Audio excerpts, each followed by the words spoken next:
په خیبر پښتونخوا کې ماینز اینډ منرل اکټ متنازعه ولې جوړ شوی؟ آیا واقعي وفاقي حکومت د صوبې په معدنیات باندې قبضه کول غواړي یا پی ټی آی هم دغه بیل پاس کولو ته تیار ده او په دې شرط باندې چې عمران خان رها کړی شي؟ خو که بل طرف ته موږ ای ان پي یا نور د خیبر پښتونخوا قوم پرست یا مذهبي جماعتونه وګورو یا عام عوام وګورو، نو هغوی د دې سخت خلاف دی، وایي چې موږ په یو صورت هم دې ته تیار نه یو چې د خیبر پښتونخوا معدنیات وفاق په کنټرول کې واخلي او د هغې فایده صرف وفاق ته میلاو شي یا نورو خلکو ته میلاو شي او صوبې خلک د دې د ګټې نه محرومه شي.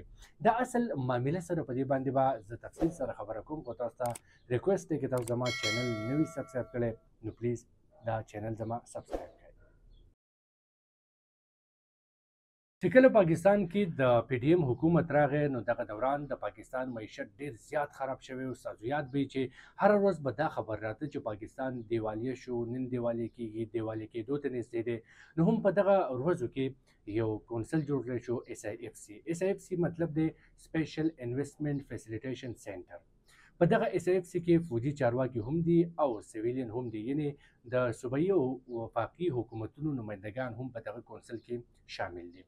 د دې کونسل مقصد دا و چې بهر نه سرمایه کار پاکستان ته راولي او هغوی مختلف سیکټرز کې لکه اګریکلچر کې، په انرژي کې، په منرلز کې، په آی ټي کې یا داسې نور سیکټرز کې هغوی انویسټمنټ وکړي او د دغې نه پاکستان ته فایده میلو شي، د پاکستان معیشت مضبوط شي.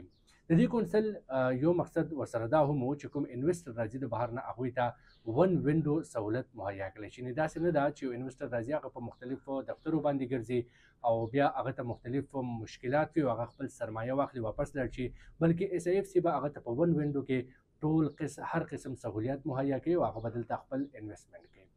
په دې کې یو سیکټر چې دی هغه منرل دی او منرل لپاره بهر نه انویسټر راوستل چې کوم دي دا هم د دې ایجنډا ده. منرل د پاره په پاکستان کې د مخکې نه چې کوم قانون موجود و هغه ډېر زیات پیچیده و او د هغې زیاتره اختیارات چې کوم صوبایي محکمه معدنیاتو د هغوی سره و.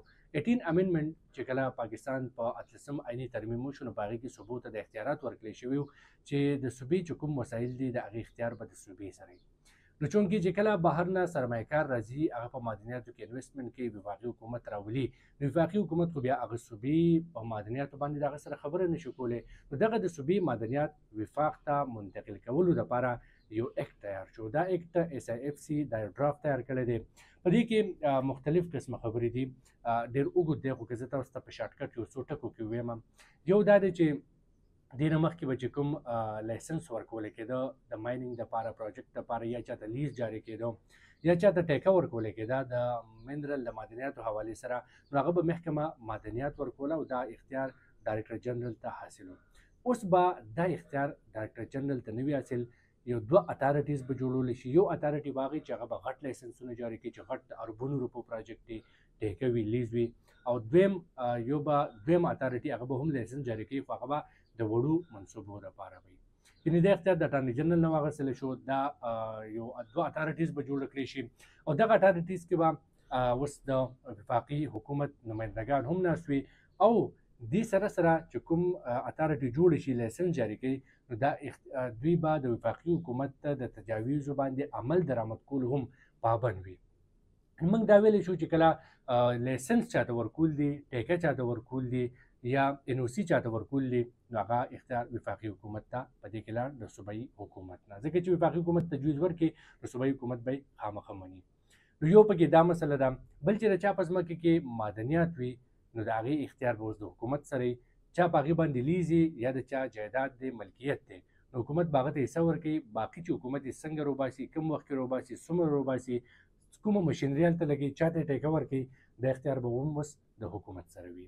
دغه یو څو بنیادي داسې وجوهات دي چې په هغې باندې دا تنقید کېږي چې وفاقي حکومت اوس د صوبایي حکومت نه دا اختیارات اخلي چې منرلز یا معدنیاتو باندې اختیارات چې کوم دی هغې وفاق ته لاړ شي. په دې کې دوه قسمه معدنیات دي، یو دي سټریټیجک معدنیات، یو دي نان سټریټیجک معدنیات. سټریټیجک هغه معدنیات دي چې هغه د ملک په سکیورټي کې کردار ادا کولی شي. هغه کې یورینیم راتلی شي، هغې کې کاپر راتلی شي، په هغې کې لیتیم راتلی شي، داسې نور چې کوم معدنیات دي هغه د ملک د دفاع دپاره استعمالېدی شي. کوم نان سټریټیجک چې دي په هغې کې کویله شوه، کرومایډ شو، جپسم شو، لیمن سټون شو، داسې نور معدنیات دي چې هغه نان سټریټیجیک راتلی شي. بیا به دې کې ریر ارث چې کوم دغه سټریټیجیک معدنیاتو کې راځي د هغې بیا ځانله 14 قسمونه دي. نو فیلحال خو حکومت ته وفاقي حکومت دا غواړي چې دغه سټریټیجیک چې کوم معدنیات دي دغه پاکستان وفاقي حکومت ته ورکړلی شي، خو لا په ډرافټ کې دا نه ده لیکلی شوی چې نان سټریټیجیک به باندې به اختیار د صوبایي حکومت سره وي، او یا نه دا یې واضحه کړې ده چې دا سټریټیجیک به دی او نان سټریټیجیک به دی. نو دا هم یو غټه مسله په دې کې دا ده چې خیبر پښتونخوا کې په دې باندې خلک روچت شوي دي او هغوی دا نه غواړي چې دا اختیارات وفاقي حکومت ته ورکړلی شي، ځکه چې دا ګټه به بیا یو څو خاندانونو یو څو خلکو ته ځي، ادارې ته به ځي، او دا د دې خلکو حق دی، د صوبې حق دی، صوبې د ولس حق دی. بل طرف ته پی ټی آی هم په دې باندې نیمه راضي ده او نیمه خفه ده. څوک چې خفه دي هغه هم دغه ولاړ دي د ان پي سره یا د نور جماعتونو چې کوم ردي عمل دی د هغې د موقف تایید کوي، خو چې کوم رضا دي نو هغوی دلته دا شرط ایښودی دی چې عمران خان دې رها کړی چې موږ به دا بل د صوبایي اسمبلۍ نه پاس کړو، او چې دا بل پاس شو نو بس وفاق ته خو دا اختیار حاصل شو. نو هغوی دا د عمران خان د رهایي سره دا معامله مشروط کړې ده، خو تر دې دمه لا معامله حل شوې نه ده، او باندې پی ټی آی به په دې باندې حتمي فیصله کوي. د عمران خان لخوا لا حتمي فیصله مخې ته نه ده راغلې، هغې پورې انتظار دی چې څه کېږي. خو اصل معامله هم دغه ده چې وفاق په دغه معدنیاتو باندې اختیار حاصلول غواړي، او د هغې فایده چې کوم ده هغه وایي چې صوبو ته به هم میلاویږي، وفاق ته به هم میلاویږي.